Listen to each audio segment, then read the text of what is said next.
2020 പുറത്തിറങ്ങിയ ഒരു അഡ്വഞ്ചർ സിനിമയായ the call of the wild എന്ന സിനിമയുടെ കഥയാണ് ഇന്ന് കേൾക്കാൻ പോകുന്നത്. അപ്പോൾ നേരെ വീഡിയോയിലേക്ക് പോവാം. So once again it's me, welcome back to movie Mantra Malayalam. ഈ സിനിമയുടെ തുടക്കത്തിൽ ചില മനുഷ്യർ ആർട്ടിക്കിൽ സ്വർണ്ണമുണ്ടെന്ന് കണ്ടെത്തി അതെടുക്കാനായിട്ട് കൂട്ടത്തോടെ പുറപ്പെട്ടു. ഇങ്ങനെ പോകുന്നവരുടെ ബാഗുകൾ ചുമക്കാനും വണ്ടികൾ വലിക്കാനുമായിട്ട് ശക്തരായ കുറച്ച് ഡോഗ്സിനെ വേണമെന്ന് പറഞ്ഞ് ഇപ്പൊ നമ്മുടെ നായകൻ ബക്കിനെ കാണിക്കും. ബക്കിന് വല്ലാത്ത കുസൃതിയാണ്. ഇവൻ വളർത്തുനായുമല്ല വേട്ടനായുമല്ല. ആ നാട്ടിലെ വലിയൊരു ജഡ്ജാണ് ഇവനെ എടുത്തു വളർത്തുന്നത്. ഇവനില്ലാത്ത കുരുത്തക്കേടുകളൊന്നും തന്നെ ഉണ്ടാവില്ല. വെറുതെ പോകുന്ന പോസ്റ്റ്മാനെ ചുമ്മാ പേടിപ്പിക്കും. ജഡ്ജ് വളർത്തുന്ന ഡോഗ് ആയതുകൊണ്ട് തന്നെ ആരും ഒന്നും പറയില്ല. ഇപ്പൊ ന്യൂസ് പേപ്പറിൽ ഡോഗ്സിനെ കൊടുത്താൽ നല്ല വില കിട്ടുമെന്ന് പറഞ്ഞ് ഒരു ന്യൂസ് വന്നിട്ടുണ്ട്. ഇത് കണ്ട ഒരുത്തൻ അവിടെ ഇരിക്കുന്ന ബക്കിനെ നോക്കി. അങ്ങനെ വീട്ടിലേക്ക് വന്ന ബക്ക് ആ വീട്ടിലുള്ളവരെ എഴുന്നേൽപ്പിക്കുന്നത് കാണാൻ തന്നെ രസമാണ്. എല്ലാവരുടെയും കട്ടിലിൽ കയറി ചാടി ചാടി എഴുന്നേൽപ്പിക്കും. അന്ന് ജഡ്ജിന്റെ ബർത്ത്ഡേ ആയതുകൊണ്ട് കിച്ചണിൽ ഫുഡിന്റെ പരിപാടികളെല്ലാം തകൃതിയായിട്ട് നടക്കുന്നുണ്ട്. ബക്ക് അവിടേക്ക് വന്നതും ഇതറിഞ്ഞ അവിടെയുള്ളവരെ എല്ലാ ഫുഡും തിരക്ക് പിടിച്ചു ഒളിപ്പിച്ചു വെച്ചു. ഇവനോ എന്തെങ്കിലും കഴിക്കാൻ കിട്ടുമെന്ന് കരുതി ഇരുന്നെങ്കിലും ജഡ്ജി വന്ന് നിനക്കൊന്നുമില്ല, പുറത്തു പോയി ഇരിക്കുമെന്നും പറഞ്ഞ് ബക്കിനെ പിടിച്ച് പുറത്തേക്ക് കൊണ്ടുവിട്ടു. അവിടെ പറമ്പിൽ ഒരു മുയൽ നിൽക്കുന്നത് കണ്ട ബക്ക് അതിന്റെ പിന്നാലെ ഓടാൻ തുടങ്ങി. മുയലും പിടികൊടുക്കാതെ ഓടി ഒരു പൊത്തിനുള്ളിൽ കയറി രക്ഷപ്പെട്ടു. അതേസമയം വീട്ടിലെ ബർത്ത്ഡേ ഫംഗ്ഷൻസ് എല്ലാം സ്റ്റാർട്ട് ചെയ്തു. ആ നാട്ടിലെ ജനങ്ങളെല്ലാവരും വന്നു തുടങ്ങിയിരുന്നു. റെഡിയാക്കിയ ഫുഡെല്ലാം അവിടെ ടേബിളിന്റെ മേലെ നിരത്തി വെച്ചിരുന്നു. ഇത് കണ്ട ബക്കിനും വായിൽ വെള്ളം വന്നു. അതുകൊണ്ട് തന്നെ അവൻ അവിടേക്ക് വന്ന് പൂണ്ട് വിളയാടി. ഫോട്ടോ എടുക്കുമ്പോ പോലും ബക്ക് ചിക്കൻ പീസ് കടിച്ചു പിടിച്ചായിരുന്നു വന്നിരുന്നത്. ഇത് കണ്ട ജഡ്ജും ഇവൻ എവിടുന്നാണ് ഈ ചിക്കൻ പീസ് കിട്ടിയതെന്ന് നോക്കി. ടേബിളിലേക്ക് നോക്കിയതും ആ ടേബിൾ മൊത്തം ബക്ക് അലങ്കോലമാക്കി ഇട്ടത് കണ്ടു. ഇത് കണ്ട ജഡ്ജിന് വല്ലാത്ത വിഷമമായി. അതുകൊണ്ട് തന്നെ രാത്രി ബക്കിനെ വീടിനകത്തേക്ക് കയറ്റിയില്ല. നീ പുറത്ത് കിടന്നാ മതി, എന്നാലും നീ പഠിക്കുള്ളൂ എന്ന് പറഞ്ഞ് ജഡ്ജ് വീടിനകത്തേക്ക് പോയി. അതേസമയം മാർക്കറ്റിൽ ഒരുത്തൻ ബക്കിനെ നോട്ടമിട്ടിരുന്നല്ലോ. അവൻ ഇവിടേക്ക് വന്ന് ഒരു മീറ്റ് എടുത്ത് അവന്റെ വണ്ടിയിലേക്ക് ഇട്ട് വന്നാ മീറ്റ് എടുത്തോ എന്ന് പറഞ്ഞ് ബക്കിനെ തട്ടിക്കൊണ്ടു പോകാനായി ശ്രമിച്ചു. ബക്കും ആ വണ്ടിയുടെ അടുത്തേക്ക് വന്ന് ഒന്ന് ആലോചിക്കുന്നുണ്ട്. പക്ഷെ അവന്റെ വീക്ക്നെസ് ഫുഡാണല്ലോ. സോ അവനും ആ മീറ്റ് എടുക്കാനായി വണ്ടിയിലേക്ക് കയറിയതും ബക്കിനെ ഈസി ആയിട്ട് കടത്തിക്കൊണ്ടുപോയി. എന്നിട്ട് അവൻ ബക്കിനെ വേറൊരുത്തന് വിറ്റു. അവര് ബക്കിനെ ട്രെയിനിൽ കയറ്റി എവിടേക്കോ കൊണ്ടുപോയി. കൂടിനുള്ളിൽ കിടക്കുന്ന ബക്ക് ഫുഡൊന്നും കഴിക്കാതെ വല്ലാതെ വീക്കായിരുന്നു. ഇവനെ എവിടേക്കാണ് കൊണ്ടുപോകുന്നത് എന്ന് ഇവനും അറിയില്ല. അപ്പൊ ബക്ക് രക്ഷപ്പെടാമെന്ന് കരുതി ആ കൂട് പൊളിച്ച് പുറത്തേക്ക് വന്നതും ഒരുത്തൻ ബക്കിനെ വലിയ വടി വെച്ചടിച്ചു. അതുകൊണ്ട് തന്നെ പാവം ബക്ക് പേടിച്ച് നിലത്ത് വീണുപോയി. അവന് വേറൊന്നും ചെയ്യാൻ കഴിഞ്ഞില്ല. എങ്കിലും അവൻ പരിശ്രമം കൈവിട്ടില്ല. അവനെ കെട്ടിയ കയറ് ഒരു വിധത്തിൽ പൊട്ടിച്ചെടുത്ത് അവൻ പുറത്തേക്ക് വന്നു. അപ്പൊ അവൻ വല്ലാത്ത ഷോക്കായി. കാരണം അവൻ കരയിലല്ലായിരുന്നു, ഏതോ ഒരു കപ്പലില് അലാസ്കയ്ക്ക് പോയിക്കൊണ്ടിരിക്കുകയായിരുന്നു. ആ നാട്ടിൽ വരുന്ന ഭൂരിഭാഗം ആൾക്കാരും സ്വർണ്ണം അന്വേഷിച്ചായിരിക്കും വരാറ്. ഇപ്പൊ ബക്കിനെയും വിൽക്കാനായിട്ട് ഇവിടേക്ക് കൊണ്ടുവന്നതാണ്. അപ്പൊ നമ്മുടെ ബക്ക് ഫസ്റ്റ് ടൈം ആണ് മഞ്ഞിൽ ചവിട്ടുന്നത്. അവന് വല്ലാത്ത തണുപ്പ് അനുഭവപ്പെട്ടു. അതുകൊണ്ട് തന്നെ ഏന്തി വലിഞ്ഞാണ് അവൻ നടന്നത്. അത് മാത്രമല്ല, മഞ്ഞ് വീഴുന്നത് കണ്ട് അവൻ സന്തോഷത്തിൽ തുള്ളിച്ചാടുകയും അങ്ങനെ തന്നെ അവിടുന്ന് എസ്കേപ്പ് അവനും നോക്കി. അവിടുന്ന് കട്ട് ചെയ്ത് അതേ മാർക്കറ്റിൽ ജോൺ എന്നൊരാളെ കാണിക്കും. ജോൺ നടന്നു വന്നുകൊണ്ടിരിക്കുന്ന സമയത്ത് ബക്കിന്റെ മേലെ ഇടിച്ച് ജോണിന്റെ കയ്യിലെ മൗത്ത് ഓർഗൻ എന്ന ഇൻസ്ട്രുമെന്റ് താഴെ വീണു. പക്ഷേ ജോൺ അത് ശ്രദ്ധിക്കാതെ നടന്നുപോയി. എങ്കിലും ബക്ക് അതെടുത്ത് കടിച്ചു പിടിച്ച് ജോണിന് കൊണ്ടുചെന്ന് കൊടുത്തു. അതിന് ജോണും താങ്ക്സ്, നിന്റെ പേരെന്താന്ന് ചോദിച്ചതും വാ ബക്ക് പോവാന്ന് പറഞ്ഞ് ബക്കിനെ കൂട്ടിക്കൊണ്ടു വന്നവർ അവനെ വലിച്ചു. ഇത് കണ്ട് ജോണും നിന്റെ പേര് ബക്ക് എന്നാണോ, നല്ല പേര്, ഓക്കെ ബായ് എന്നും പറഞ്ഞ് ജോണും അവിടുന്ന് പോയി. അതിനുശേഷം ബക്കിനെ മറ്റു ഡോഗ്സിന്റെ കൂടെ പൂട്ടിയിട്ടിരിക്കുന്നത് കാണിക്കും. അപ്പൊ പെറോൾഡ് എന്നയാൾക്ക് ബക്കിനെ കണ്ടതും വളരെ ഇഷ്ടമായി. സോ അയാൾ ബക്കിനെ കാശ് കൊടുത്തു വാങ്ങി. ഈ പെറോൾഡ് ഒരു പോസ്റ്റ്മാൻ ആയി ജോലി ചെയ്യുന്നയാളാണ്. ഇയാൾക്ക് ആ പോസ്റ്റുകൾ കൊണ്ടുപോയി കൊടുക്കണമെങ്കിൽ ഒരുപാട് ഡോഗ്സിന് ആവശ്യമുണ്ട്. അതിനുവേണ്ടിയാണ് ബക്കിനെ വിലക്ക് വാങ്ങിയത്. പെറോൾട്ടിന് ഒരു ലേഡി അസിസ്റ്റന്റും ഉണ്ട്. ഈ അസിസ്റ്റന്റ് പെറോൾട്ടിനോട് നമുക്ക് 2 ഡോഗ്സിന് ആവശ്യമുണ്ട്, നീ എന്താ ഇതിനെ മാത്രം വാങ്ങിക്കൊണ്ട് വന്നത് എന്ന് ചോദിക്കും. അതിന് പെറോൾട്ടും എന്തിനാ വെറുതെ 2 എണ്ണമൊക്കെ, ഇവനെ കണ്ടില്ലേ വലുതാണ്, തൽക്കാലം ഇവൻ മതിയെന്ന് പറഞ്ഞിട്ട് ഇവന്റെ ടീമിലെ മറ്റു ഡോഗ്സിനെ എല്ലാം പരിചയപ്പെടുത്തി കൊടുക്കും. അതിലെ ഫസ്റ്റ് ഡോഗിന്റെ പേര് സ്പിറ്റ്സ്. ഇവരാണ് ഈ ഗ്രൂപ്പിന്റെ ലീഡർ. ഇവന്റെ അടുത്ത് നിന്ന് കുറച്ച് വിട്ടു നിൽക്കണം. പിന്നെ ഇത് ഡോളി, പിക്, ജോ, ബില്ലി, ഡബ്, ഡേവ്, സോൾ, അങ്ങനെ എല്ലാവരെയും പരിചയപ്പെടുത്തി. എന്നിട്ട് ബക്കിന്റെ കഴുത്തിലും ഒരു ബെൽറ്റ് ഇട്ട് കൊടുത്തു. അതിനുശേഷം എല്ലാ ഡോഗ്സിനോടും ഇത്തവണ നമ്മൾ കൊടുക്കാൻ പോകുന്ന പോസ്റ്റിന് കുറച്ച് കഷ്ടപ്പാടുണ്ട്, അത് 500 മൈൽ താണ്ടി പോകണം, ഇത് നമ്മൾ എല്ലാവരും ഒന്നിച്ച് നിന്നാലേ സാധിക്കുള്ളൂ എന്ന് പറഞ്ഞ് എല്ലാവർക്കും പെറോൾട്ട് ബെൽറ്റ് ഇട്ട് കൊടുത്തു. ബക്കിന് ബെൽറ്റ് ഇട്ടതും അവൻ തിരിഞ്ഞും മറിഞ്ഞും ബെൽറ്റ് അടിക്കാൻ നോക്കുന്നുണ്ടായിരുന്നു. എന്നിട്ട് മറ്റു ഡോഗ്സിനെ പോലെ ബക്കിനും കയറ് കെട്ടി വലിക്കാൻ പറഞ്ഞു. മറ്റു ഡോഗ്സ് എല്ലാം കറക്റ്റ് ആയിട്ട് വണ്ടി വലിക്കുന്നുണ്ട്. പക്ഷെ ബക്സിന് ഇതെന്താ ചെയ്യേണ്ടതെന്ന് ഒരു പിടിയുമില്ല. അവൻ ഉരുണ്ട് വീണു വീണു പോകുന്നുണ്ടായിരുന്നു. അവന് വല്ലാത്ത കഷ്ടപ്പാട് തോന്നി. ഒരു വിധത്തിൽ അവൻ ഓടി. അപ്പോഴാണ് അവിടെ ഒരു മുയല് നിൽക്കുന്നത് ബക്ക് കണ്ടത്. അതിനെ നോക്കി ഓടിയതും അവിടെയുള്ള ഒരു കുഴിയിൽ ബക്ക് പോയി വീണു. ബക്ക് വീണതും മറ്റു ഡോഗ്സും വരി വരിയായിട്ട് വീണു. അവസാനം ഇവര് വലിച്ചുകൊണ്ട് പോകുന്ന വണ്ടി മറഞ്ഞുപോയി. അപ്പൊ പെറോൾട്ടും ബക്കിനോട്, ദേ നോക്ക്, നമ്മൾ എല്ലാവരും ഒരു കയറിൽ ബന്ധിക്കപ്പെട്ടവരാണ്. നീ വീണ ഞങ്ങളും വീഴും. അതുകൊണ്ട്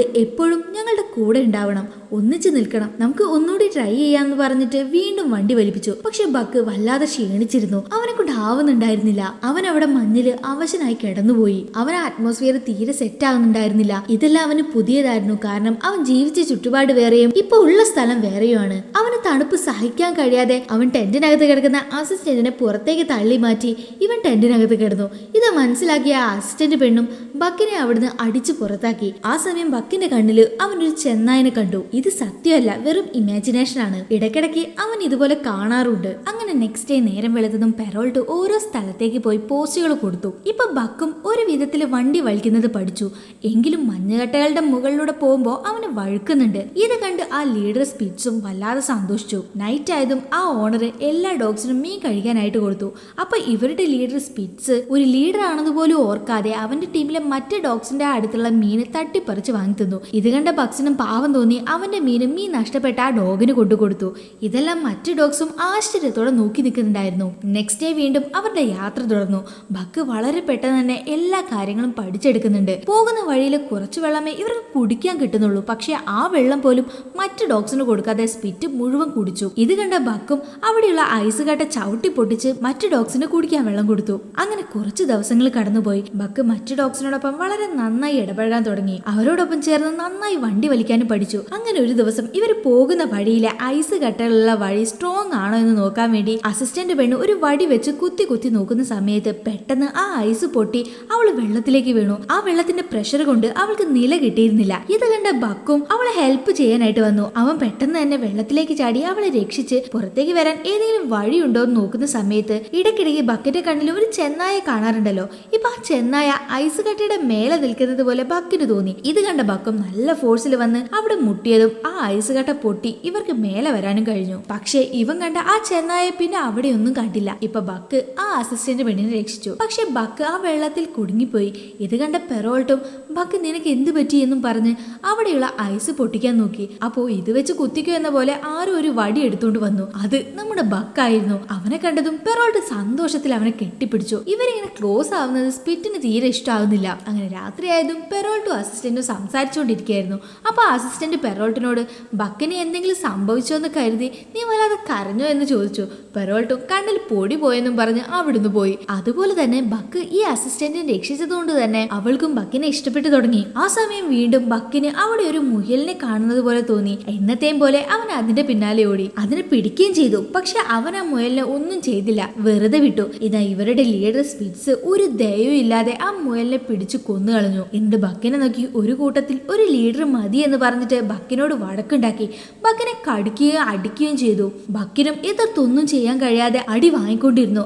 അവശനായി വീണുപോയി. ആ സമയത്ത് ഇവരുടെ ടീമിലുണ്ടായിരുന്ന ഒരു ഡോഗ് കുരച്ചതും അതിനെ അറ്റാക്ക് ചെയ്യാനായിട്ട് സ്പിറ്റ്സ് വന്നു. അപ്പോഴേക്കും ബക്കും കണ്ണു തുറന്നു. അപ്പോഴും അവന്റെ മുന്നിലായി ഒരു കറുത്ത ചെന്നായി നിൽക്കുന്നത് അവൻ കണ്ടു. ബക്ക് എഴുന്നേറ്റത് കണ്ട് സ്പിറ്റ്സും നീ ചത്തില്ലേ എന്നും പറഞ്ഞ് ബക്കിന് നേരെ ഓടി വന്നതും ബക്ക് സ്പിറ്റ്സിന്റെ കഴുത്ത് പിടിച്ച് അവനെ വലിച്ചു നിലത്തിട്ടു. ആ ഒറ്റയടിയിൽ തന്നെ സ്പിറ്റ്സിനെ എഴുന്നേക്കാൻ കഴിയാതെയായി. ആ വഴക്കില് ബക്ക് ജയിച്ചു.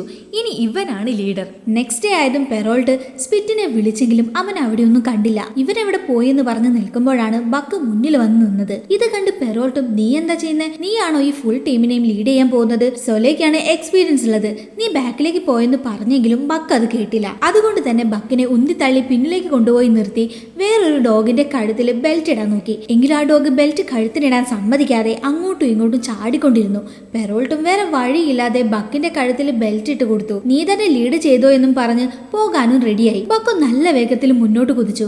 ഇത് കണ്ട പെറോൾട്ടിനും വല്ലാത്ത ആശ്ചര്യം തോന്നി. ബക്ക് ലീഡർ ആയതുകൊണ്ട് തന്നെ മറ്റു ഡോഗ്സിനും വളരെ സന്തോഷമായിട്ട് ഇവന് പിന്നാലെ ഓടുന്നുണ്ട്. അങ്ങനെ അവർ സ്പീഡിൽ പോയിക്കൊണ്ടിരിക്കുമ്പോൾ മഞ്ഞുമല ഇടിഞ്ഞ് വീഴാൻ തുടങ്ങി.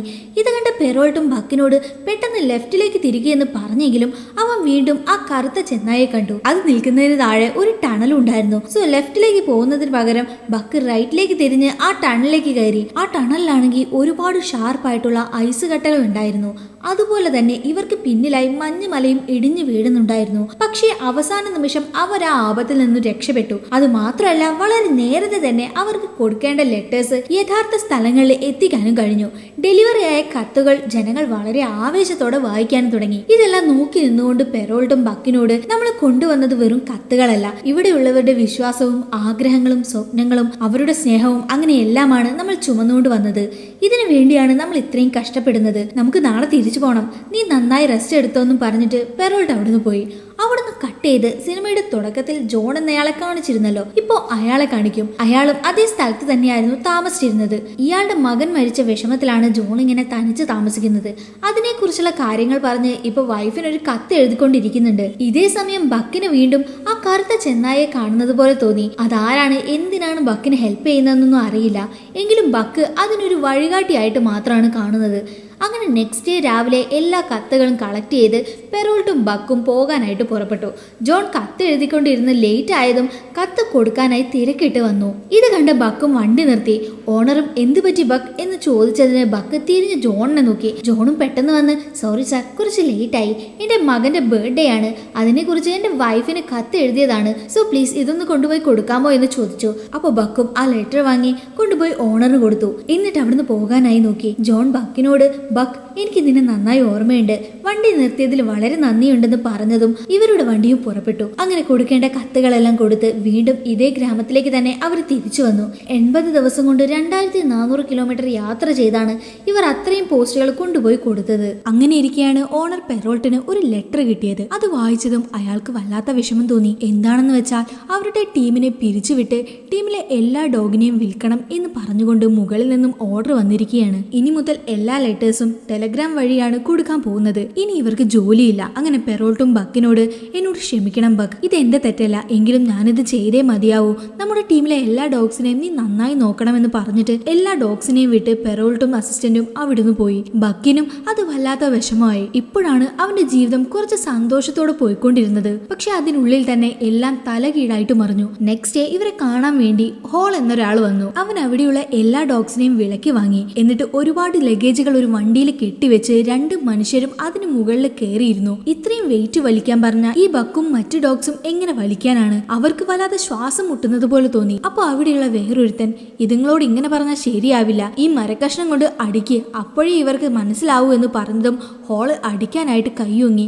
ആ സമയം ജോൺ അവിടേക്ക് വന്ന്, നിങ്ങൾക്ക് എന്താ ഭ്രാന്താണോ? നിങ്ങളുടെ വണ്ടി മഞ്ഞിൽ കുടുങ്ങിയിരിക്കുകയാണ്, അത് പുറത്തേക്ക് എടുത്താൽ മാത്രമേ വണ്ടി മുന്നോട്ട് പോവുള്ളൂ. പിന്നെ വേറൊരു കാര്യം, നിങ്ങൾ ആ മലയുടെ അടുത്തുള്ള സ്ഥലത്തേക്ക് പോയി സ്വർണ്ണം എടുക്കാനാണ് പോകുന്നതെങ്കിൽ ഇപ്പൊ പോവണ്ട, ഇപ്പൊ മഞ്ഞുരുകുന്ന സമയമാണ്. സോ മഞ്ഞുരുകും, ഡോഗ്സിന് നടക്കാൻ കഴിയില്ല, നിങ്ങൾ എവിടെയെങ്കിലും കുടുങ്ങി പോകുന്നു പറഞ്ഞതും ഹോള്, ഞങ്ങളോട് പോകണ്ടെന്ന് പറഞ്ഞിട്ട് ഞങ്ങളെക്കാൾ മുൻപ് പോയി നീ ആ സ്വർണം എടുക്കാമെന്ന് കരുതിയിരിക്കുകയാണോ? എന്ത് തന്നെയായാലും അത് ഞങ്ങൾ നോക്കിക്കോളാം, നീ നിന്റെ കാര്യം നോക്കുമെന്ന് പറഞ്ഞ് അവർ പുറപ്പെട്ടു. പോകുന്ന വഴിയിൽ മഞ്ഞുരുകിയത് കൊണ്ട് ഡോഗ്സിന് നടക്കാനേ കഴിയുന്നുണ്ടായിരുന്നില്ല, വണ്ടി വലിക്കാനും കഴിഞ്ഞിരുന്നില്ല. ആ ഹോൾ ആണെങ്കിൽ ഇവരെ പിടിച്ച് അടിക്കാനും തുടങ്ങി. മറ്റു ഡോഗ്സ് അടി വാങ്ങിക്കണ്ടെന്ന് കരുതി ബക്ക് കഷ്ടപ്പെട്ട് വലിച്ചു. അതേസമയം ബക്കിനെ എങ്ങനെയെങ്കിലും രക്ഷിക്കണമെന്ന് കരുതി ജോണ് അവരെ അന്വേഷിച്ചു പുറപ്പെട്ടു. ഇപ്പുറത്ത് ബക്കിനും മറ്റു ഡോഗ്സിനും വണ്ടി വലിക്കാനേ കഴിയുന്നുണ്ടായിരുന്നില്ല. സോ ആ ഹോള് ബക്കിനെ അടിച്ച് വണ്ടി വലിക്കുകയെന്ന് പറഞ്ഞുകൊണ്ട് ബക്കിന് നേരെ ഗണ്ണ് ചൂണ്ടി അവനെ കൊല്ലാനായിട്ട് നിന്നു.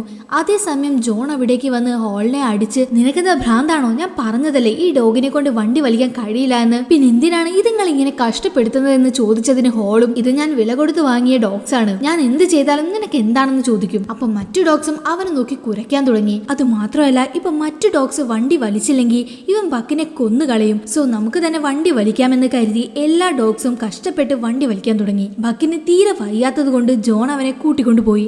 അവിടെ നിന്ന് കട്ട് ചെയ്ത് ഇപ്പൊ ബക്കിനെ കാണിക്കും. വല്ലാത്ത ക്ഷീണം കാരണം 2 ദിവസം അവൻ നന്നായിട്ട് ഉറങ്ങി. കണ്ണു തുറന്ന ബക്ക് നേരെ വീടിന് പുറത്ത് വന്ന് നോക്കിയപ്പോ കുന്നുകൂടി കിടന്നിരുന്ന മഞ്ഞെല്ലാം ഉരുകിയത് അവന് കാണാൻ സാധിച്ചു. പക്ഷെ ബക്കിന്റെ മറ്റു ഫ്രണ്ട്സിന് എന്ത് സംഭവിച്ചു എന്ന് അവൻ അറിയില്ല. അങ്ങനെ ഒരു ദിവസം ജോൺ ആ നാട്ടിലെ ബാറിലേക്ക് പോയി. പിന്നാലെ ബക്കും പോയി ബാറിന് പുറത്തു നിന്നു. പെട്ടെന്ന് അവിടേക്ക് വന്ന ഹോള് ജോണിനെ വല്ലാതെ അടിക്കാൻ തുടങ്ങി. എന്നിട്ട്, നീ കാരണമാണ് എന്റെ എല്ലാ ഡോഗ്സും ഓടിപ്പോയത്, ഇതിനൊക്കെ കാരണം നീ ആണെന്ന് പറഞ്ഞ് ജോണിനെ അടിച്ചുകൊണ്ടിരുന്നു. ഇത് കണ്ട് ദേഷ്യം വന്ന ബക്ക് ബാറിനകത്തേക്ക് വന്ന് ഹോളിന്റെ മേലേക്ക് ചാടി അവനെ അറ്റാക്ക് ചെയ്തു. അപ്പൊ ഹോളും ഈ നായക്ക് പേ പിടിച്ചിട്ടുണ്ട്, ഇതിനെ ഇപ്പൊ തന്നെ കൊല്ലണമെന്ന് പറഞ്ഞതും അവിടുത്തെ ആ ഗ്രാമത്തലവൻ വന്ന് അവന്റെ ഗണ്ണെടുത്ത് ബാറിനകത്തേക്ക് ഗണ്ണ് കൊണ്ടുവരാൻ പാടില്ല എന്ന് അറിയില്ലേ എന്ന് പറഞ്ഞ് അവനെ തൂക്കിയെടുത്ത് ബാറിന് പുറത്തേക്ക് എറിഞ്ഞു. അവിടുന്ന് കട്ട് ചെയ്ത ജോണും ബക്കും വീട്ടിലിരിക്കുകയായിരുന്നു. ജോൺ അയാളുടെ മകനെ ഓർത്ത് വിഷമിച്ച് ഒരുപാട് മദ്യപിക്കുന്നുണ്ടായിരുന്നു. ഇത് കണ്ട് ബക്ക് ഗ്ലാസ്സിൽ ഒഴിച്ചു വെച്ച മദ്യം തട്ടിക്കളഞ്ഞ് ആ മദ്യക്കുപ്പി എടുത്ത് പുറത്തേക്ക് വന്ന് മഞ്ഞിൽ കുപ്പി കുഴിച്ചിട്ട് അതിന് മുകളിൽ കയറിയിരുന്നു. ജോണും അതെന്റെ ബോട്ടിലാണ്, എനിക്ക് തായെന്ന് പറഞ്ഞ് ബക്കിനെ തള്ളി മാറ്റാൻ നോക്കുന്നുണ്ടെങ്കിലും അവനെ അനക്കാൻ പോലും ജോണിനെ കൊണ്ടായില്ല. എന്നിട്ട് ജോൺ ബക്കിനോട് എന്റെ മകൻ പോയി, എന്റെ ഭാര്യയും പിരിഞ്ഞ് ദൂരെ ഒരു സ്ഥലത്താണ് താമസിക്കുന്നത്, ഞാനിപ്പോ ഒരു അനാഥനാണ്, എനിക്കൊപ്പം നീ മാത്രമേ ഉള്ളൂ എന്ന് പറഞ്ഞു. നെക്സ്റ്റ് ഡേ ജോൺ ഒരു മാപ്പ് എടുത്ത് എന്റെ മകന് അഡ്വഞ്ചർ വളരെ ഇഷ്ടമാണ്, അവന് യൂക്കോൺ മലകളിലേക്ക് പോകണമെന്ന് ആഗ്രഹം ഉണ്ടായിരുന്നു, അവിടെ സ്വർണ്ണം ഉള്ളത് കൊണ്ടല്ല, ആരും പോവാത്ത എത്തിപ്പെടാൻ പറ്റാത്ത സ്ഥലങ്ങൾ കാണണം പോകണം എന്നൊക്കെ അവന്റെ വലിയ ആഗ്രഹമായിരുന്നു. അതുപോലൊരു സ്ഥലത്തേക്കാണ് നമ്മളും പോവാൻ പോകുന്നതെന്ന് പറഞ്ഞിട്ട് ജോണും ബക്കും ആ അഡ്വഞ്ചർ ട്രിപ്പ് സ്റ്റാർട്ട് ചെയ്തു. പോകുന്ന വഴിയിലെ കാഴ്ചകൾ വളരെ മനോഹരമായിരുന്നു. കാടുകൾക്ക് നടുവിലൂടെ ഒഴുകുന്ന പുഴ, ആ പുഴയിൽ ഓടിക്കളിക്കുന്ന പലതരം മീനുകൾ, ആകാശത്ത് സ്വതന്ത്രരായി പറക്കുന്ന പക്ഷികൾ, അതെല്ലാം കാണാൻ നല്ല ഭംഗിയായിരുന്നു. അങ്ങനെ അവരുടെ തോണിയിൽ പോയിക്കൊണ്ടിരിക്കുമ്പോൾ ജോൺ ബക്കിനോട് ഒരു പാട്ട് പാടാൻ പറഞ്ഞതും ബക്ക് ഊരിടാൻ തുടങ്ങി. ഇത് കേട്ടതും ജോണും ഇതിലും ഭേദം നീ മിണ്ടാതിരിക്കുന്നതാണെന്ന് ബക്കിനോട് പറഞ്ഞു. അതിനുശേഷം ജോൺ കിടന്നുകൊണ്ട് മൗത്ത് ഓർഗൻ വായിച്ച് ബക്കിന് നീ വായിക്കുന്നു എന്ന് പറഞ്ഞ് കൊടുത്തതും അവൻ വായിക്കാതെ ഉമിനീരാക്കിയിട്ട് കൊടുത്തു. അങ്ങനെ വീണ്ടും അവരുടെ തോണിയിൽ പോയിക്കൊണ്ടിരിക്കുമ്പോൾ പുഴയിലുള്ള പാറകളിൽ തട്ടി തോണിക്ക് ഓട്ട വീണു. ബക്ക് ഇതെല്ലാം നന്നായി എൻജോയ് ചെയ്യുന്നുണ്ടായിരുന്നു. തോണിയിൽ ഓട്ട വീണത് കൊണ്ട് തന്നെ ഇനി അതിൽ അവർക്ക് മുന്നോട്ട് പോകാൻ കഴിയില്ല എന്ന് മനസ്സിലാക്കിയത് കൊണ്ട് തോണി മാറ്റി അവർ നടക്കാൻ ആരംഭിച്ചു. അതേസമയം ഹോള് ജോണിനെ അന്വേഷിച്ച് അയാളെ കൊല്ലാനായിട്ട് അയാളുടെ വീട്ടിലേക്ക് വന്നു. പക്ഷെ ജോൺ അവിടെ ഉണ്ടായിരുന്നില്ല. ജോൺ എവിടേക്കാണ് പോകുന്നതെന്ന് ഒരു മാപ്പിൽ മാർക്ക് ചെയ്തിരുന്നല്ലോ.